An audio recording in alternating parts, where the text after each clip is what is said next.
Ja, zelo zanimiva in izzivalna tema, sinteza razuma in lepote, dveh pojmov, ki se zdita lahko tako vsak na svojem bregu, ne?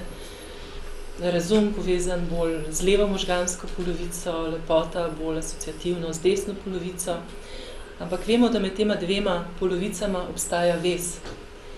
In tudi med tema dvema pojmoma oziroma ta dva pojma označujeta področje življenja in človekovega delovanja, obstaja vez, ki je zelo zanimiva prav v luči prastare modrosti.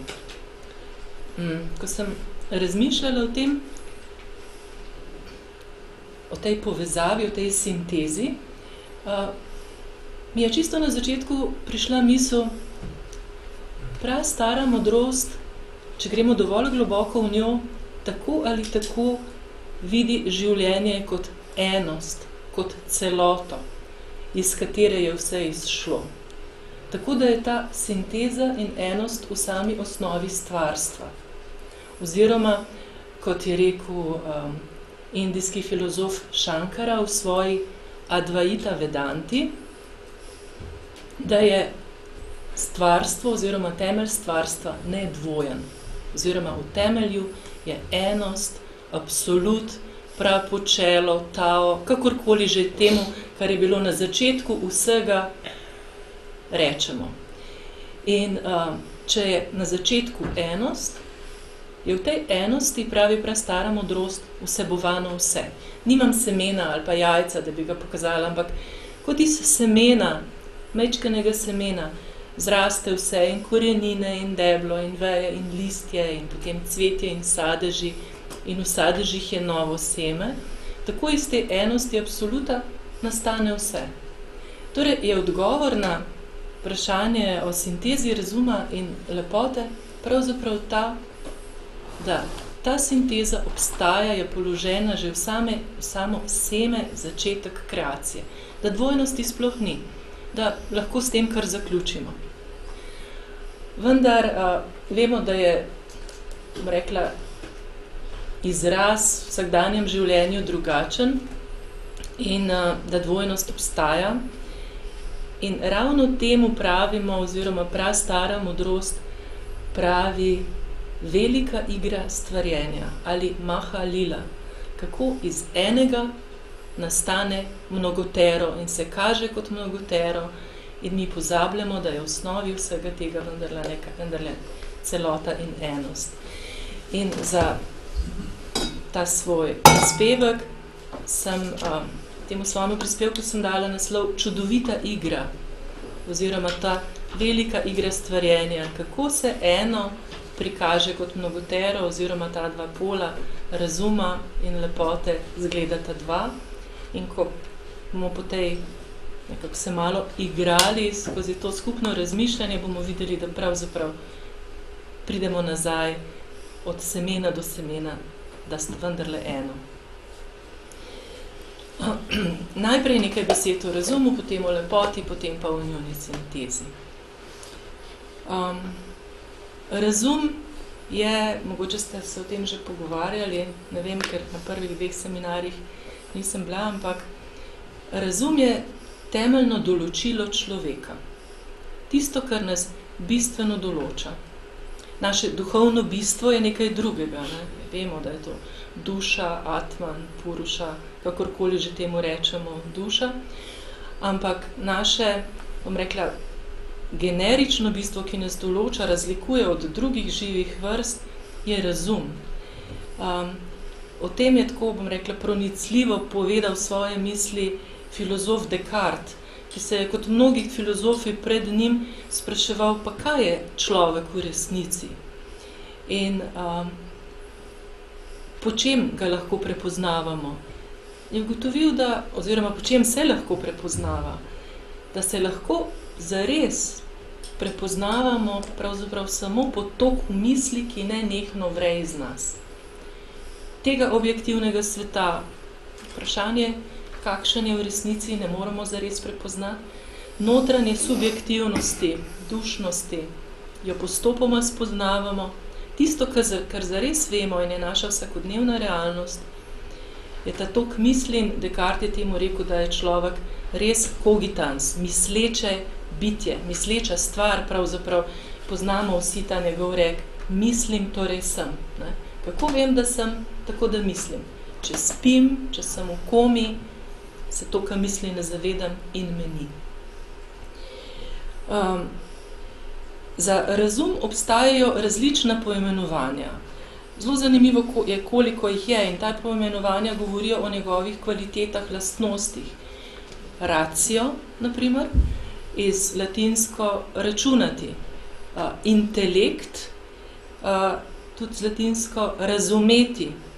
Sanskrtsko čita, ima v izvoru korene besede čit, čista zavest. Mental, mogoče najbolj pogosto uporabljena beseda, vsaj pri študentih ezoterike in teozofi. Vsa ta različna poimenovanja govorijo o kvalitetah tega, kako razum dojema in spoznava stvari, in sicer jih dojema tako, ko rečem razum, to pomeni mi kot človek, tako, da jim jemlje mero. Karkoli vidimo, slišimo, okušamo, katerekoli informacije pač prihajajo v naše zavedanje preko 5 čutil, jih razum, kot z metrčkom, premeri in primerja s tem, kar že vemo, poznamo, mi je všeč, mi ni všeč, je večje, manjše in tako naprej. Je že znano, nekaj novega. In potem vse te informacije sintetizira in imamo neko predstavo o stvari. Tako da je razum na nek način sintetično čutilo, ima v sebi to kvaliteto sinteze, kateri tudi govorimo o tem razmišljanju, in nekateri celo pravijo 6. čutilo, poleg teh ostalih fizičnih 5, razum kot tisto 6. sintetično čutilo. To ni 6. čut, ne? 6. čut je neka sposobnost finejšega ekstrasenzornega zaznavanja preko linije astrala ali intuicije, ampak razum pa kot 6. čutilo ima to sintetično moč. In na podlagi informacij, ki jih pridobiva, ustvarja neke podobe v svojem razumu. In mi na podlagi teh podob ali predstav interpretiramo svojo resničnost, realnost, o sebi, o drugih, o svetu okoli nas. Pravzaprav razum ne vidi stvari takih, kot dejansko so, ampak skozi predstave, oziroma mi ne vidimo stvari takih, kot dejansko so, ampak skozi predstave, kakršne so v našem razumu. In temu prastara modrost pravi Maja. Maja ali to, kar ni, dobesedno, iluzija, tudi tako pogovorno, da mislimo, da obstaja neka resničnost, vendar je to zgolj resničnost predstav v našem razumu, ki je iluzorna. To je resničnost naših konceptov, ki jih potem razum prevede v imena, besede, v jezik in tako se sporazumevamo. Posledica takega načina dojemanja sveta, skratka skozi koncepte, skozi razum, je ta, da stvari dojemamo fragmentirano, vidimo drug drugega in se doživljamo kot ločene. Stvari razum dojema površinsko, ne vidi globine, ustvari, tudi fragmentira tisto enost, ki je v temelju stvarstva, v sekvenco dogodkov, ustvari čas, ustvari prostor. Skratka, razdrobi to eno življenje in ga prikaže kot mnogoterost, kot ga mi tudi dojemamo. Zato vede pravijo, da je razum ubijalec resničnosti.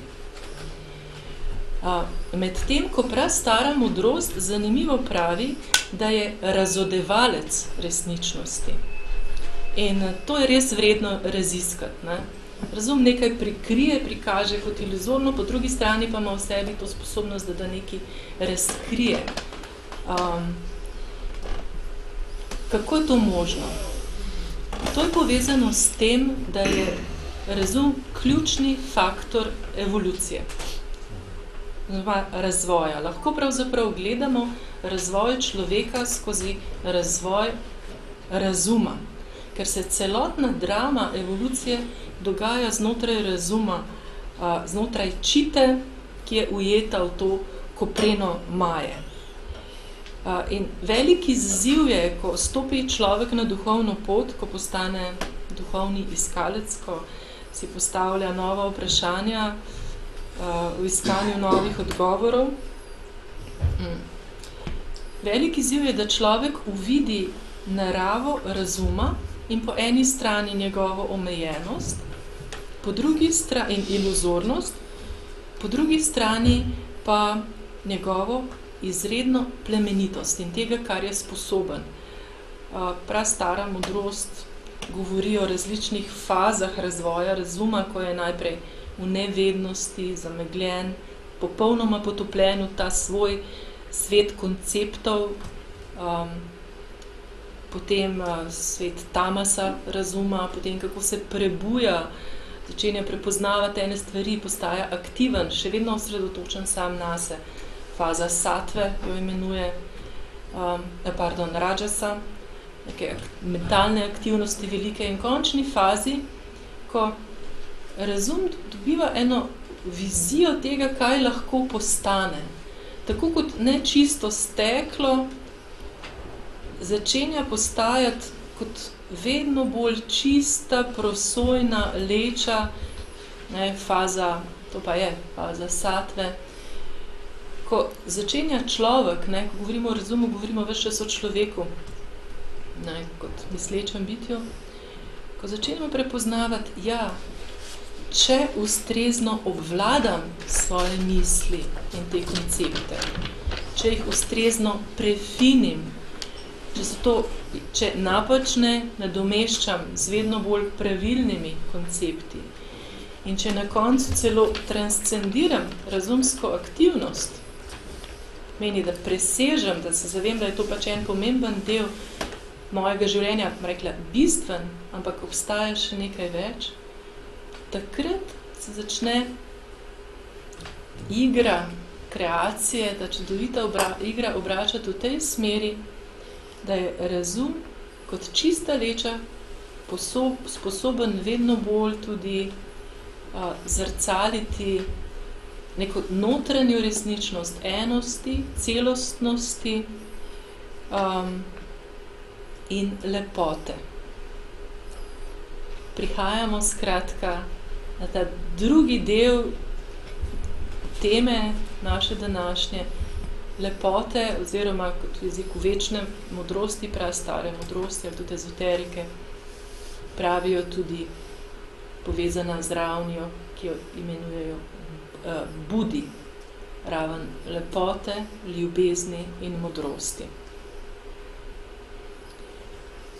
In bi vam želela prebrati eno pesem.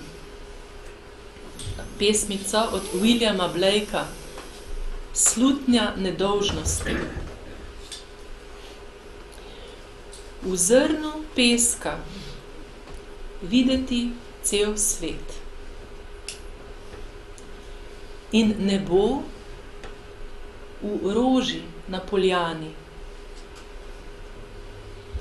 Večni čas imeti v hip ujet in neskončnost obdržati v dlani. Čisto druga vibracija, od tiste prej. O naravi razuma, merjenju, sestavljanju, vtisov, analizi, sintezi. Da, lepota je druga kategorija. In zanimivo je človek, ko razmišljamo, s čim lahko živimo, kaj je nujno potrebno za življenje. Rekli, to, da znamo razmišljati, da si znamo svoje življenje organizirati. Če to znamo, potem preživimo. Lepote pravzaprav ne rabimo. Ampak, a je to za golo preživetje, a je to čisto res? Če lepote ni, je naše življenje nas kot mislečega bitja izredno osiromašeno. Lahko celo zbolimo brez nje. In o tem je zelo zanimivo misel povedal Leonard Bernstein, ko je razmišljal o umetnosti, in jaz bom majčkeno parafrazirala, on je govoril o umetnosti, ampak pravzaprav bi lahko v tem, kar je povedal, videli to tudi kot sinonim za lepoto. Takole je rekel: lepota ni še nikoli zaustavila vojne in nikomur priskrbela službe. To ni bila njena vloga. Lepota ne more spreminjati dogodkov, lahko pa spreminja ljudi. Lahko vpliva nanje tako, da se spremenijo. In ker se ljudje spremenijo zaradi lepote, ker se obogatijo, oplemenitijo in opogumijo, potem delujejo in vplivajo na tok dogodkov tako, da se spremeni način, kako glasujejo na volitvah, kako se obnašajo in kako razmišljajo. Nisem nič spreminjala, to je naključje njegova misel. Skratka, lepota je neka posebna kategorija, dežela lepote, dežela razuma, in zdi se, kot da je med njimi neka pregrada, ne? Že prej na začetku sem rekla, med levo in desno možgansko polovico. In pogosto se zdi, kot da je za razum ta pregrada previsoka, da bi jo zares preskočil in dojel, kaj je tisto, kar se skriva za njo. O tem govori zelo znani in popularni rek, da je bistvo stvari očem nevidno, da je treba gledati srcem. Misel iz Malega princa, verjetno poznate. In to misel izreče, da je bistvo stvari očem nevidno, kot da razum tega zares ne more. Ne? Če hočemo videti bistvo, je treba gledati srcem. Tukaj stopi v igro lepota. In zanimivo to misel ali nasvet Malemu princu pove lisica, ki jo poznamo kot zelo bistro in zvito zver. Skratka, če hočemo spoznati pravo bistvo vsega, moramo vključiti v to srce, ljubezen, budi, kot temu reče večna modrost. Potem lahko vidimo lepoto tudi v matematični formuli ali recimo v geometriji zlatega reza. Vendar, in še nekaj zanimivega se zgodi, ko se srečamo s pravo lepoto, nam zmanjka besed. Poznate to? Stavno, ko samo strmiš in samo nekaj čutiš, kot da razum, ki ima ponovadi odgovore na vsa vprašanja, ne? Takrat odstopi svoj prostor nekomu drugemu.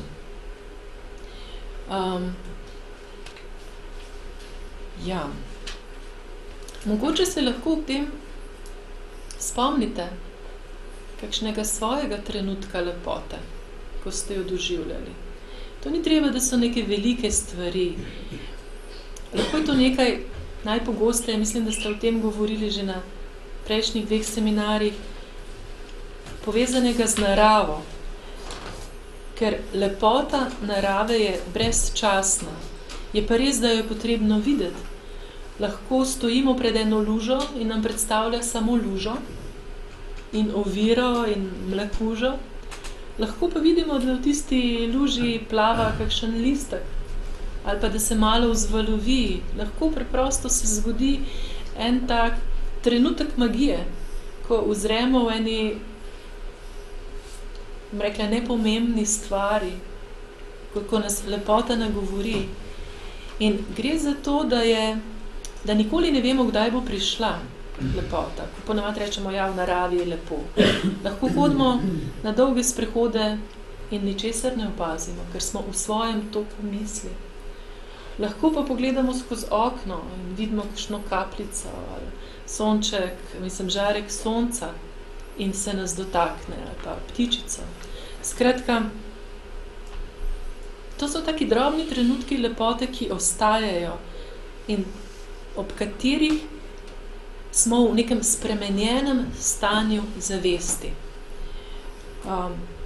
ki je seveda začasno in zelo subjektivno. Lahko dva gledava eno in isto stvar ali poslušava eno in isto melodijo in nekdo bo rekel, kako je to lepo, drug niti ne bo registriral zvokov. Skratka, v lepoti ni nič predvidljivega, nič zanesljivega in je nekaj zelo subjektivnega.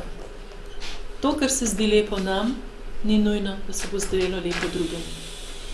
In lepota je tudi onkraj klišejev, onkraj nekih predstav. Seveda bi razum to želel kategorizirati, da mora biti lepota mlada, simetrična, napeta, ko gre za človeka in v naravi, določeni odtenki, barve. Ampak mi iz lastne izkušnje vemo, da to ni res. Lepota je onkraj teh kategorij, tudi siv meglen dan je lahko lep. Tudi star obraz je lahko lep, stara koža. Jaz se spomnim, ko sem kot deklica se igrala z rokami moje stare mame, ko je bila koža že čisto tenka, pa so se vse žilce videle skozi, pa vsa mehka. In so se mi zdele te roke tako lepe, pa tako zgubane pa vse. Tako se mi zdelo fascinantno. Pa obraz, tako sem sedela in jo gledala in jo še čipala tiste njene gube. Cela se mi je izjemno lepa in se je smejala. Ne, sem se pa jaz zdela lepa, seveda. Ne. Je bilo še vse gladko in tako. Skratka, lepota je onkraj konceptov. Lahko jo vidimo, kot sem rekla, tudi v soljudeh in tudi človek je sposoben poustvarjanja lepote.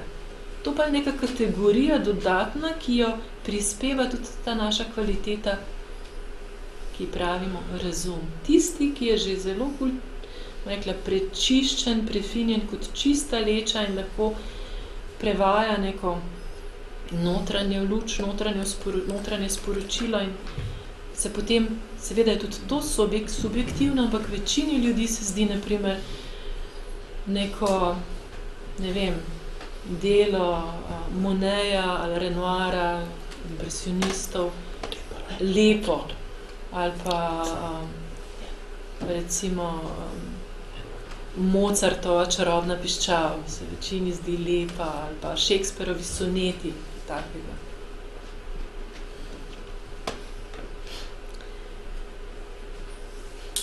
Obstaja tudi zunanja, notranja lepota. In lepota ni vedno v kompleksnosti, ampak je tudi v preprostosti. Skratka, onkraj nekih formul. In zato, da vidimo in doživimo, izkusimo to notranjo lepoto, se moramo na poseben način naravnati in odpreti tej možnosti.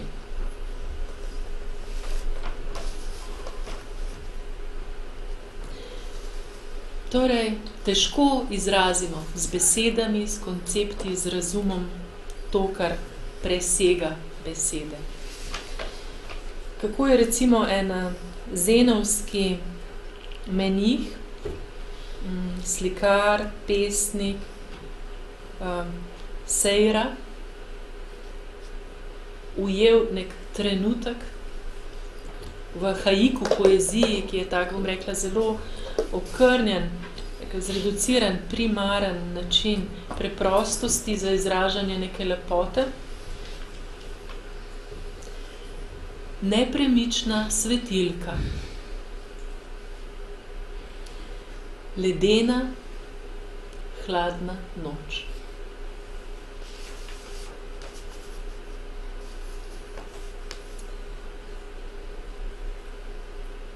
In če poskušam zdaj sintetizirati, zaokrožiti to svojo čudovito igranje, kakšna je sinteza razuma in te neizrekljivega doživetja lepote. Na eni strani hladen, analitičen, objektiven razum. Na drugi lepota, sočustva, toplina, fluidnost, če zmaga razum, tvegamo, da bomo postali odtujeni, površni, nekako zaledeneli. Če zmagajo zgolj čustva, smo lahko slepi. Sinteza obojega je in, ni ali, ampak tisto, čemur ezoterika pravi budi manas, ali razum, manas, presvetljen z lučjo budija, lepote, ljubezni. Tako da lahko rečemo, da lepota doda znanju neko novo dimenzijo. In obratno, nekatera dela nas prevzamejo, oziroma nekatere ideje nas prevzamejo, ker so lepe. Lepe so zato, ker so za nas pomembne, ker se dotaknejo življenja mnogih oseb in ker lahko spreminjajo življenje na boljše. Naprimer, ideja o ljubezni do bližnjega je ideja, ampak je lepa in nas srčno nagovarja. Ali ideja o nirvani kot osvoboditvi iz nekega notranjega suženjstva. Ali končno lahko tudi rečemo ideja o Bogu kot o umu, ki ureja vesolje in mu vlada. Ideja o pomenu vrednot in vrednosti. Tako da te ideje nas vodijo, kot pravi stara, zelo lepa mantra, od pravega k nepravemu, od iz teme v iz nepravega k pravemu, iz teme v svetlobo in od neminljivega k minljivemu. Od minljivega k neminljivemu. Razum mora biti res vedno v pozoru. Pri lepoti se lahko tudi bolj sprosti. Takrat govorimo o tej sintezi, ki je prvotno položena v zibelko stvarstva in ki je nekje naša vizija in kateri si na duhovni poti prizadevamo. Hvala.